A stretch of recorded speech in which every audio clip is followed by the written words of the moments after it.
Sir आज की जो बैठक रखी गई है किस मुद्दे को लेकर रखी गई और बाजना ब्लॉक में आपने बैठक रखी जय आदिवासी युवा शक्ति को लेकर और क्या मुद्दे आपका? आज का जो बैठक था वो विशेष रूप से इस प्रकार से था कि ये देश और समाज के रूप में कोई समीकरण बिठाने की कोशिश कर रहे हैं और जो लोग जो देश को तोड़ने का काम कर रहे हैं उस चीज़ को लेकर बाजना में बैठक की। और ये जो समाज में जो विहीन भावना है कि देश वास्तविक क्या है अवास्तविक क्या है, इस चीज़ों के लेके क्लियरिटी के लिए आज बैठक था और वो आज बैठक संपन्न हुआ। सारे मैन जो इंटेलेक्चुअल या मेंटली स्ट्रॉन्ग कार्यकर्ता है देश के, वो लोग इकट्ठे हुए और बैठक सफल हुई। ये जो 2 दहेज का मामला चल रहा है सैलाना विधानसभा में, क्या है? नहीं, एक्चुअल में आप लोगों को एक क्वेश्चन सुधार लेना चाहिए। 2 दहेज नहीं, देश को तोड़ने के लिए देश भर में या फिर पूरे मध्य प्रदेश के अंदर 5-6 दहेज बना के लोग तोड़ने की कोशिश कर रहे हैं, विचारधारा को तोड़ने की कोशिश कर रहे हैं। ये विचारधारा है, जयस एक संगठन नहीं कह सकते, बहुत बड़ी एक विचारधारा है जो आदिवासी समाज को अपनी मालिकाना हक देने की कोशिश करती है। और ये जो जय आदिवासी युवा शक्ति है और जो शुरुआती जो बना था वही है। और यहाँ पर पे ये जो जय आदिवासी युवा संगठन टाइप एक संगठन बना करके जो आरएसएस के लोग जो जय आदिवासी युवा संगठन बना करके समाज को तोड़ करके समाज को बेचने का काम कर रहे हैं, उनकी क्लियरिटी के लिए आज बैठक था। और एक ये जो मुद्दा है जो जय आदिवासी युवा शक्ति का जो न्यूज में आया है अभी के प्रत्याशी घोषित कर दिया गया, उस प्रत्याशी को लेकर क्या है?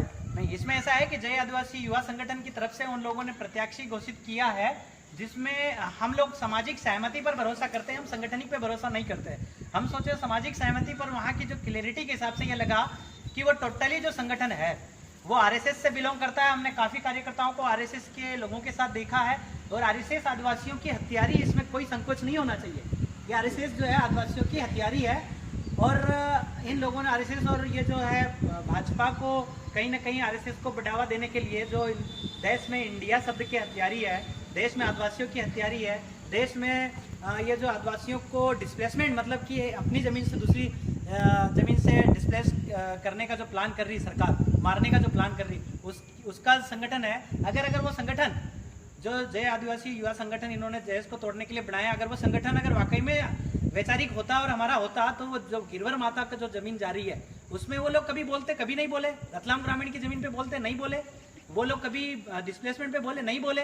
तो वो कैसे हमारे समाज का और कौन से विचारधारा के एक शब्द भी उनके जो हेड हैं, उनके जो शीर्ष नेतृत्व है, अगर वो एक शब्द भी वैचारिक बोले तो बताएं।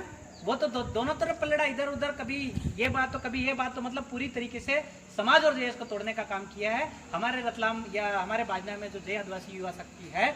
और हमने आदरणीय बड़े भाई कालू बारोड़ सर, बाबर सर और ये जो साथी ने शुरुआती जो संगठन चलाया था जय आदिवासी युवा शक्ति, हम उनके साथ हैं और वो वैचारिक रूप से है और वैचारिक रूप से आज भी मजबूत है। तोड़ने के लिए बहुत सारी फफूंद आई है, हम उसका खंडन करते हैं। वो संगठन हमारा नहीं है, वो आरएसएस या फिर किसी भाजपा द्वारा पैसे देकर के बनाया हुआ संगठन है। और यहाँ पे बीजेपी आरएसएस को जिताने के लिए जो प्रत्याशी बनाया गया है, हमारे सामाजिक सहमति से कुछ नहीं हुआ है।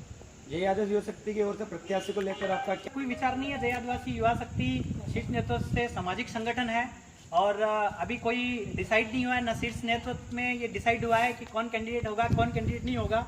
और आपका जो सामाजिक सहमति भी अभी इस प्रकार से नहीं बैठी। हम तो ये सोच रहे थे पर कुछ आरएसएस के लोग घुस करके फालतू का जयस का मोटो का यूज़ करने की कोशिश कर रहे हैं, वो पूरी की तरीके से गलत है और हमारा कुछ नहीं है।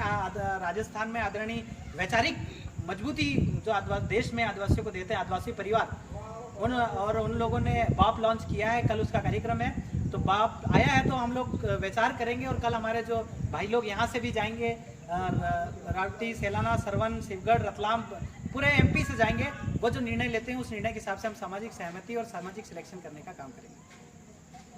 14 सितंबर को जो कार्यक्रम रखा गया है बाजना में जय आदिवासी युवा संगठन द्वारा, उसको लेकर आपका क्या राय?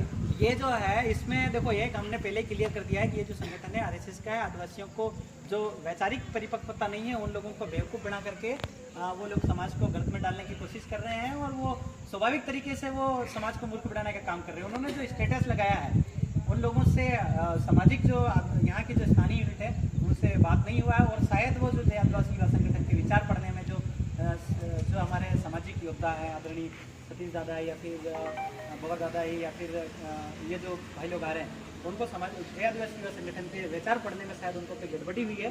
वो वैचारिक रूप से इस गड़बड़ी में है। वो ऐसा सोचते हैं कि सब लोग वैचारिक है, कोई वैचारिक नहीं है।